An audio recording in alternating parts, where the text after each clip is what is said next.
Hello friends, તમે જો દાણા મૂઠિયાનું શાક ખાવાના શોખીન હોય ને તો એકવાર આ રીતે દાણા મૂઠિયાનું શાક બનાવજો. બહુ જ સરસ ટેસ્ટી બને છે. મૂઠિયા એકદમ સરસ સોફ્ટ તૈયાર થશે અને એક મસાલો બનાવીને આ શાક તૈયાર કરીશું જેથી શાકનો ટેસ્ટ ઊંધિયાને ટક્કર મારે ને તેવો તૈયાર થશે. તો દાણા મૂઠિયાનું શાક બનાવવા અહીં સૌથી પહેલાં એક ખાંડણીમાં 1 ચમચી વરિયાળી, 2 પાંદડી બાદિયાની લીધી છે. તો જે આખું ફૂલ હોય ને તેમાંથી 2 પાંદડી તોડીને લેવાની અને 1 નાનો ટુકડો તજનો લીધો છે. આ બધી વસ્તુને એકદમ ઝીણો પાવડર થાય ને તેવું પહેલાં ખાંડી લઈશું. તો આ મસાલો જે તૈયાર થશે ને તેને મૂઠિયા અને શાક બંનેમાં યુઝ કરવાના છીએ એટલે એકદમ ટેસ્ટી શાક તૈયાર થશે. હવે એ ખંડાયા પછી તેમાં 1 મોટી ચમચી લસણ સાથે 1 ઇંચ આદુનો ટુકડો લીધો છે અને 1 ઓછું તીખું હોય ને એવું લીલું મરચું લીધું છે. તો આ બધી વસ્તુને પણ કોરા મસાલા સાથે લઈને ખાંડી લઈશું. પહેલાં કોરા મસાલા ખાંડી લેવાના. તે જો એકદમ સરસ પાવડર ના થાય ને તો મોઢામાં આવે એટલે પહેલાં એ ખાંડી પછી આદુ લસણ ખાંડીને આ રીતની પેસ્ટ તૈયાર કરવાની છે. હવે મૂઠિયા બનાવવા માટે એક વાસણમાં અડધા કપથી 2 ચમચી ઓછો ચણાનો લોટ લીધો છે અને તેમાં 2 ચમચી ઘઉંનો કકરો લોટ એડ કરવાનો છે. એટલે ટોટલ બંને લોટ થઈને અડધો કપ અહીં લોટ લીધો છે.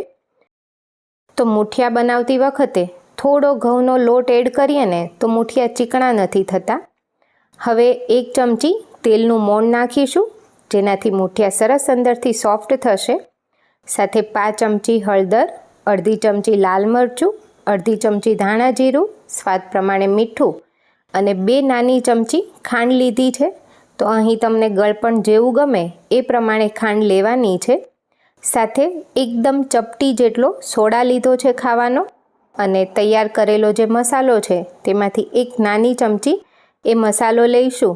સાથે 1 ચમચી લીંબુનો રસ નાખીને હવે તેમાં અડધો કપ સમારેલી મેથી એડ કરીશું અને સાથે 5 કપ લીલા ધાણા નાખીશું.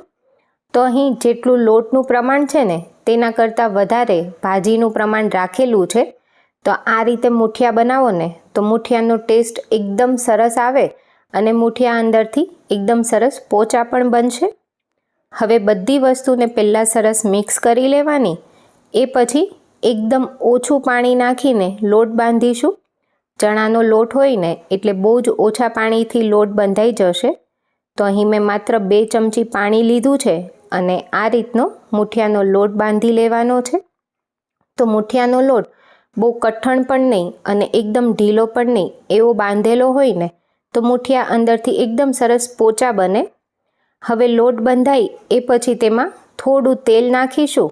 હાથને પણ તેલવાળા કરીને લોટ થોડો તેલવાળો કરી લઈશું અને તેમાંથી મૂઠિયા વાળીશું.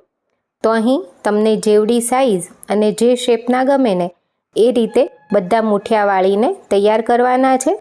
તો અત્યારે મેં નાની સાઈઝના મૂઠિયા વાળીને તૈયાર કરી લીધા છે. હવે મૂઠિયા તળવા માટે કુકરમાં 3 મોટી ચમચી તેલ મૂકીશું. આ જ તેલમાં આગળ શાક પણ આપણે વઘારવાનું છે. તો આ રીતે ઓછા તેલમાં પણ તમે મૂઠિયા તળો ને તો પણ સરસ તળાઈ જતા હોય છે અને અલગથી મૂઠિયા તળવાની ઝંઝટ નથી રહેતી. હવે બધા જ મૂઠિયા તેલમાં મૂકીને આ રીતે કુકરને ફેરવવાનું જેથી બધા જ મૂઠિયા પર તેલ લાગી જશે અને બધી બાજુથી સરસ તળાશે. એક સાઈડથી તળાઈને એ પછી તેની સાઈડ ચેન્જ કરીને બંને બાજુથી સરસ બદામી થાય ને તેવા તળી લઈશું. આ મૂઠિયા એકલા ખાવામાં પણ બહુ જ ટેસ્ટી લાગે છે અને જો તમે વધારે તેલમાં આ મૂઠિયા તળીને ડબ્બામાં ભરીને ફ્રીઝમાં રાખો ને તો 1 વીક સુધી સ્ટોર પણ કરી શકાય છે. મૂઠિયા તળાઈ જાય એ પછી એ જ તેલમાં 1 મોટી ચમચી તેલ નાખીને તેમાં અડધી ચમચી જીરું, 1 તમાલપત્ર, 5 ચમચી હિંગ અને તૈયાર કરેલો જે ખાંડેલો મસાલો હતો એ એડ કરીશું. હવે મસાલાને થોડીવાર માટે તેલમાં સાંતળીશું જેથી લસણ અને આદુની કચાશ દૂર થઈ જાય. આ મસાલાના લીધે આ દાણા મૂઠિયાનું શાક બહુ જ સરસ ટેસ્ટી તૈયાર થાય છે. હવે શાકમાં દાણા એડ કરવા માટે અહીં મેં અડધો કપ તુવેરના દાણા લીધા છે અને સાથે પા કપ વટાણા લીધા છે.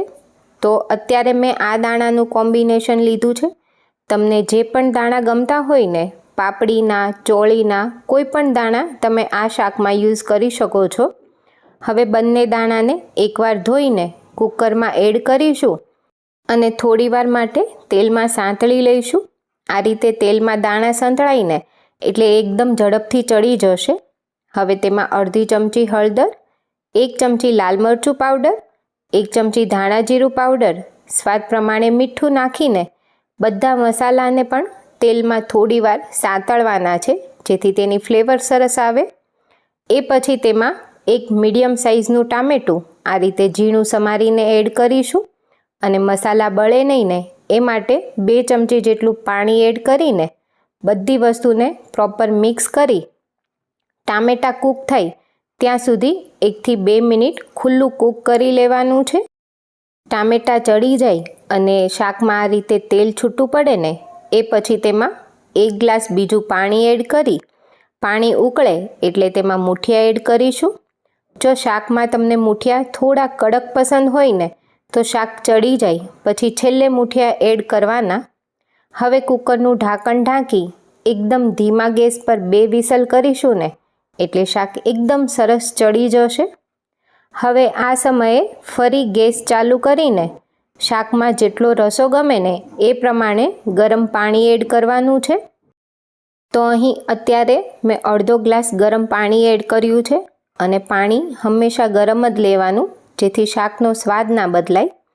એ પછી તેમાં 1 ચમચી લીંબુનો રસ અને થોડા લીલા ધાણા નાખીશું. જો તમને શાકમાં ગળપણ ગમતું હોય ને તો અત્યારે તમે ગોળ કે ખાંડ એડ કરી શકો છો. હવે થોડું હળવા હાથે શાકને મિક્સ કરી લઈશું. તો તૈયાર છે શિયાળામાં ખાવાની મજા પડી જાય ને તેવું એકદમ ટેસ્ટી અને સોફ્ટ મૂઠિયાવાળું દાણા મૂઠિયાનું શાક.